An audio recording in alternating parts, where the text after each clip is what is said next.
Did you know?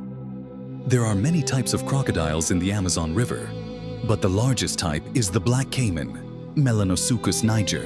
The length of this crocodile can reach up to 6 meters, or 20 feet, and weigh up to 1,000 kilo.